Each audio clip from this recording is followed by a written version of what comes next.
हमारे YouTube channel ज्ञान सागर में आपका स्वागत है। शारदीय नवरात्रि की शुरुआत 15 अक्टूबर दिन रविवार से हो रही है। नवरात्रि के इस पर्व के दौरान 9 दिनों तक माँ दुर्गा के 9 अलग अलग स्वरूपों की पूजा की जाती है। माँ दुर्गा के पूजा के पहले कलश स्थापना किया जाता है, फिर अखंड ज्योत प्रज्वलित की जाती है। अखंड ज्योत का मतलब है ऐसी ज्योत जो पूरे पर्व के दौरान खंडित न हो, यानी बूझे न। अखंड ज्योत से घर में खुशहाली आती है और माता का आशीर्वाद प्राप्त होता है और मनोकामनाएं पूर्ण होती है। इसलिए अखंड ज्योत को बहुत सावधानी पूर्वक रखा जाता है ताकि हवा के कारण बूझे नहीं। नवरात्र में अखंड ज्योत का बुझना अशुभ माना जाता है। समय समय पर दीपक में तेल या घी डालना होता है तथा हवा से बचाकर रखना होता है। नवरात्र में अखंड ज्योत प्रज्वलित होने के बाद उसे अकेला नहीं छोड़ना चाहिए, कोई न कोई उसके पास जरूर होना चाहिए। ज्योत प्रज्वलित का मतलब होता है कि 9 दिन माँ आपके घर में विराजमान है। अखंड ज्योत प्रज्वलित करने से पहले माँ की आराधना करें। ज्योत प्रज्वलित करने के लिए कलश या चौकी का प्रयोग करें। अगर चौकी पर ज्योत प्रज्वलित कर रहे हैं तो उस पर लाल कपड़ा बिछाएं। अगर कलश के ऊपर ज्योत प्रज्वलित कर रहे हैं तो उसके नीचे गेहूं रखें। अखंड ज्योत की ज्योत यानी बत्ती को रक्षा सूत्र से बनाना सही माना जाता है। ज्योत के लिए रक्षा सूत्र कम से कम 1.25 हाथ लेना चाहिए। ज्योत जलाने के लिए घी, सरसों का तेल या तिल के तेल का प्रयोग करना चाहिए। अगर घी का अखंड ज्योत जला रहे हैं तो माँ दुर्गा के दाईं ओर रखना चाहिए। यदि सरसों तेल का प्रयोग कर रहे हैं तो उसे बाईं ओर रखना चाहिए।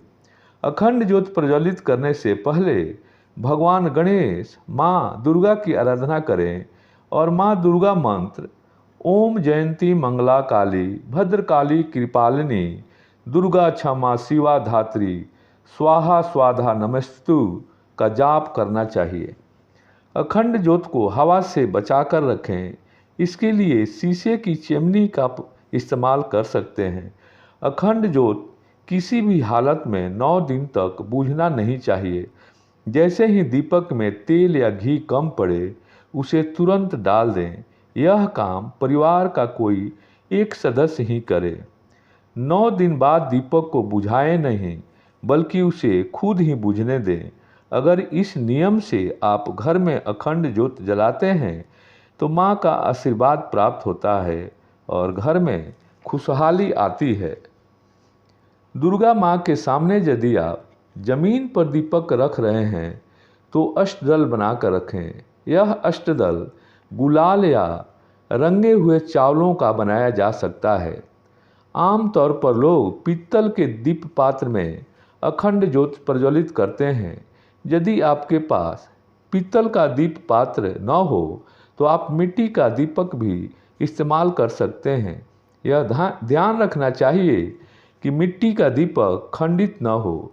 मिट्टी के दीपक में अखंड ज्योत जलाने से पहले दीपक को कुछ देर के लिए पानी में भिगो दें और उसे पानी से निकालकर साफ कपड़े से पोंछकर सुखा लें। मिट्टी के दीपक में अखंड ज्योत जलाने से आर्थिक समृद्धि आती है और चारों दिशाओं में आपकी कृति का बखान होता है। नवरात्रि में अखंड ज्योत की लौ पूर्व दिशा की ओर रखने से आयु में वृद्धि होती है। दीपक की लौ पश्चिम दिशा में रखने से कर्ज और दुख बढ़ता है। दीपक की लौ उत्तर दिशा में रखने से धन लाभ होता है। दीपक की लौ दक्षिण दिशा की ओर रखने से धन या किसी व्यक्ति के रूप में हानि होती है। अखंड ज्योति की लौ उतनी होनी चाहिए कि दीपक से 4 उंगली चारों तरफ उसकी गर्मी महसूस की जा सके। ऐसा दीपक भाग्योदय का सूचक होता है। दीपक की लौ सुनहरी जलने से आपके जीवन में धन धान्य की वर्षा होती है और व्यापार में प्रगति होती है। यदि दीपक की लौ में चक्र की आकृति बनता है तो आपको हर काम में सफलता का संकेत देता है। यदि दीपक के लौ में मोर, पंख या बांसुरी की आकृति बनती है तो इसका मतलब है कि आपको जल्द ही शत्रुओं से छुटकारा मिलेगा। वैवाहिक जीवन में मधुरता घुलेगी। यदि दीपक की लौ अचानक तेज हो जाए अथवा दीपक की लौ में फूल जैसी आकृति बन रही है तो समझे आपकी पूजा सफल हो गई। देवी देवता आपकी पूजा से प्रसन्न हैं। यदि दीपक की लौ में त्रिशूल की आकृति बन रही है तो समझे भोलेनाथ की असीम कृपा बरस रही है। आप सभी तरह से सुरक्षित हैं। अखंड ज्योत बिना किसी कारण के स्वयं बुझ जाए तो घर में आर्थिक तंगी आने की संभावना रहती है। यदि दीपक किसी भी कारण से बुझ जाए तो माँ से प्रार्थना क्षमा याचना कर फिर उसे जला देना चाहिए। दीपक में बार बार बत्ती नहीं बदलनी चाहिए, इसलिए सवा हाथ के कलावा का दीपक की बत्ती बनानी चाहिए।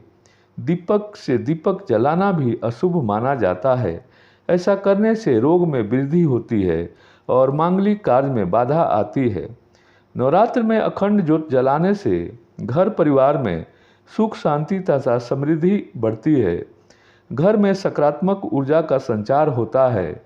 घर से कलेश दूर हो जाता है। वास्तु दोष खत्म होता है। पितृ दोष में भी राहत मिलती है।